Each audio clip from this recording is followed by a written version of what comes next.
Today we're going to talk about anxiety, but before we can talk about anxiety, we have to talk about another issue that I'm sure you're all very familiar with. That issue is pressure. Now, in our normal lives, we see pressure in lots of different ways. We might have pressure at school to get that 4.0 GPA. We may have pressure in our sport to perform at an extremely high level. We may find ourselves having pressure at church. We may find ourselves having pressure in our house. Wherever we are, pressure is something that is constantly there. Now, pressure isn't necessarily a bad thing. A lot of times, pressure actually encourages us to try our hardest. Pressure can be something that works to our benefit and doesn't work against us. Now, unfortunately, that pressure can sometimes turn into something not so great. So that's just the pressure that we experience in our day-to-day lives normally. Now, I'm sure I don't have to tell you that right now we're experiencing a whole different type of pressure. Right now, there is an added pressure because of the global pandemic that we're experiencing. That pressure may also be seen in your schoolwork, may also be seen in your home life. Maybe for the first time, you've had to struggle with trying to keep up with all of your assignments while still managing to be respectful to your parents and treat your siblings correctly. Maybe you're struggling with just thinking about your future and how all of the things that are happening right now will affect your future. Maybe you know someone who's sick. Maybe you're worried that you might get sick or someone you love might get sick. All of those things are adding another level of pressure to the pressure that we're already experiencing. So it's safe to say that right now, during this time in 2020, we are all experiencing all types of pressure. Now, that pressure gives way to something else. It gives way to tension. And that tension comes in two different ways. It comes in stress and it comes in anxiety. Now, stress and anxiety are two terms that you've also probably heard before, but they don't necessarily mean the same thing. You see, stress is specific. Stress is something that is a reaction to a specific thing that is happening in your life. So, for example, because of COVID-19, you may be experiencing stress. That is totally normal. It's not only normal, it's expected during this time. Anxiety is a little bit different. Anxiety isn't necessarily specific. It's more of a general feeling that something bad is going to happen, not based off of anything in specific that's happening, but just based off of a feeling that you have.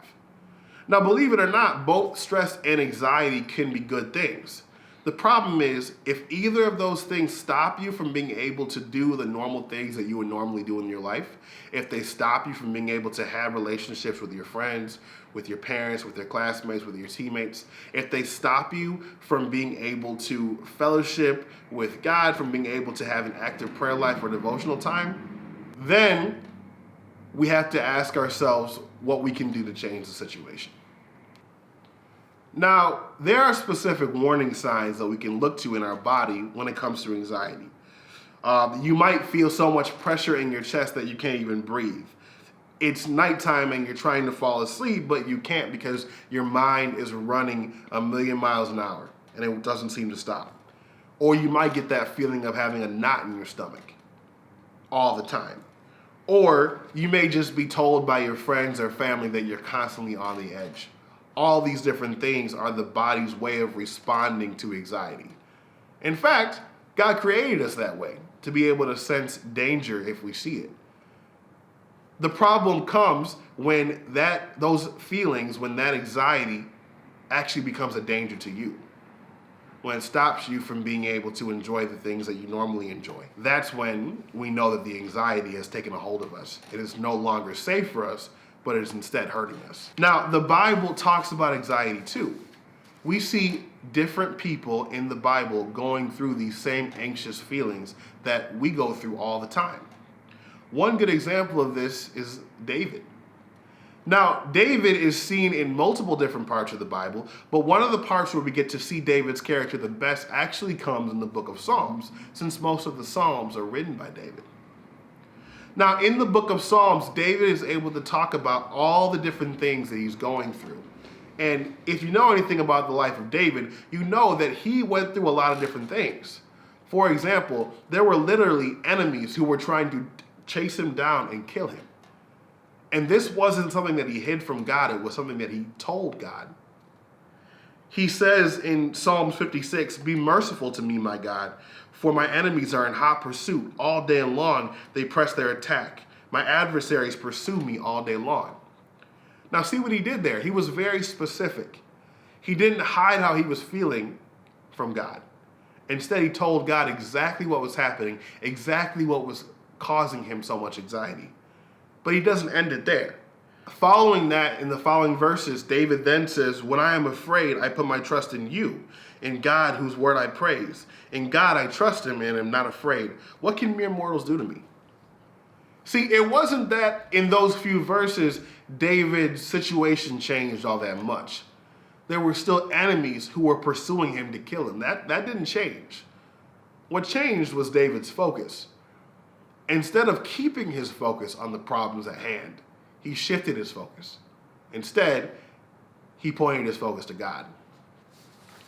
He looked at his problems and said, "I serve a God who is so much greater than any problem in my life." He looked at his problems and said, "None of these problems are going to throw me off track. None of these problems are going to make me forget the God I serve, or are going to make me forget all the different ways in which he's moving in my life." And that's an example that we can follow too. One simple way to think about it is by acknowledging the what, the why, and the who. The what is whatever's bothering you. The why is why it's bothering you. And the who is who God is and how God and the character that he has is going to help you in this situation. So for example, say your parents or your step-parents are fighting like crazy and you decide you're going to take that problem to God. The what in that situation might be that your parents are fighting.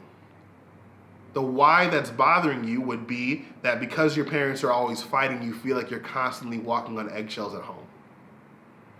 And the who is your opportunity to remember that even though your circumstances may change, God doesn't change.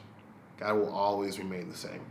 So during this time, if you find yourself being overcome with stress and anxiety to the point where it is harming you, know that there are tools to be able to help you. Number one, we have the church. You have your church that is full of other believers, not only your age, but older than you, who have walked through some of the exact same things that you're walking through right now. Know that there are so many different people within Fuse that you can lean on, whether it be your small group leader, other small group leaders, or even just your friends. These are all people that you can come and talk to when you're struggling with feelings of anxiety, especially during this time. Now, here are some of the things that you're not going to hear from your small group leader if you come to them about your problems with anxiety. They're not going to tell you that it's just all in your head. They're not going to tell you that you just need to be happier all of a sudden. And they're not going to tell you that what you're experiencing is weird. Because none of those things are true and we all know it.